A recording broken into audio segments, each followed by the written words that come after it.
రాజధాని అమరావతిలో అతి తక్కువ ధరలకు plots tricity gated community venture KPP developers.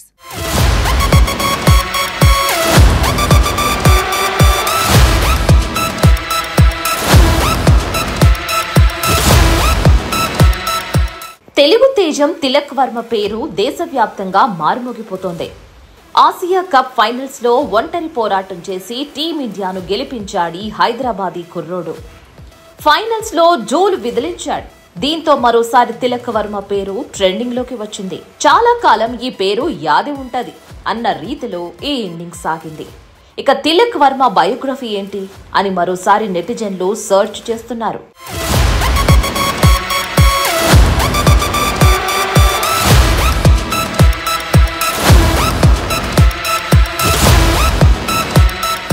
Namburi Thakur Tilak Varma 2002 November 8న హైదరాబాద్లో నంబూరి నాగరాజు గాయత్రీదేవి దంపతులకు జన్మించాడు.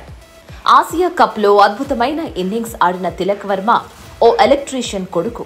నిరుపేద కుటుంబం నుంచి ఐపీఎల్లోకి ఎంట్రీ ఇచ్చే వరకు అతని చిన్ననాటి కోచ్ సలాం బయాష్ కృషి ఎంతో ఉంది. తిలక్ వర్మ 11 ఏళ్ల వయసులో బర్కాస్ గ్రౌండ్లో టెన్నిస్ బాల్ క్రికెట్ ఆడుతూ ఉండగా దూరం నుంచి గమనించాడు సలాం బయాష్. తిలక్ బ్యాటింగ్ స్టైల్ చూసి ఏ అకాడమీలో క్రికెట్ నేర్చుకున్నావంటూ అడిగాడు. అయితే తాను ఎక్కడా నేర్చుకోవట్లేదని, రోజు ఈ గ్రౌండ్లోనే క్రికెట్ ఆడుతానంటూ తిలక్ చెప్పాడు. దీంతో వెంటనే తిలక్ తండ్రికి ఫోన్ చేసిన బయాష్ క్రికెట్ అకాడమీలో చేర్పించాలని కోరాడు. అయితే అకాడమీలో చేర్పించే డబ్బు లేకపోవడంతో నిరాకరించాడు. దీంతో కోచ్ సలాం బయాష్ తిలక్ వర్మ ఖర్చులన్నీ భరించాడు. ఆయనిచ్చిన ఈ ప్రోత్సాహంతోనే ఈ రోజు ఈ స్థాయికి చేరుకున్నాడు.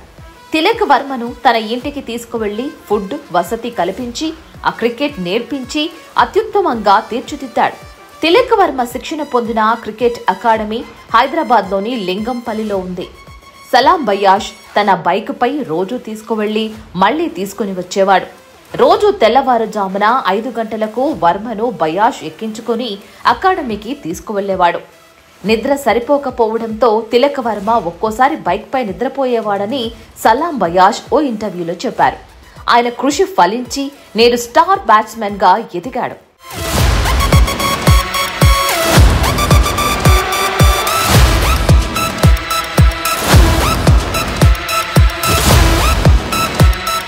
తిలక్ వర్మ 2018-19 రంజీ ట్రోఫీలో హైదరాబాద్ తరపున ఫస్ట్ క్లాస్ అరంగేట్రం చేశాడు.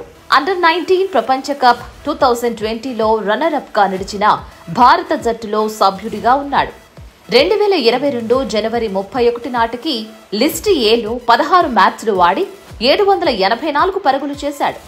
ఇక తిలక్ వర్మ ఐపీఎల్ 2022 మెగా వేలంలో 20 లక్షల బేస్ ప్రైస్ తో వేలంలోకి రాగా మొదట సన్ రైజర్స్ హైదరాబాద్ బిడ్ చేసింది. అనంతరం రాజస్థాన్ రాయల్స్ కూడా పోటీ పడడంతో తిలక్ వర్మ ధర 50 లక్షలు దాటింది. ఇక్కడ హైదరాబాద్ తప్పుకోగా రాజస్థాన్ కు పోటీగా చెన్నై సూపర్ కింగ్స్ వేలం రేసులోకి వచ్చింది. కాసేపటికి రాజస్థాన్ తప్పుకోగా ముంబై ఇండియన్స్ రేసులోకి రావడంతో ముంబై చెన్నై తీవ్రంగా పోటీ పడగా చివరకు 1,70,00,000కు ముంబై ఇండియన్స్ జట్టు కొనుగోలు చేసింది. ఇక అక్కడి నుంచి వెనుదిరిగి చూసుకోలేదు. టీమిండియాలో చోటు దక్కించుకొని తన సత్తా ఏంటో చూపించాడు.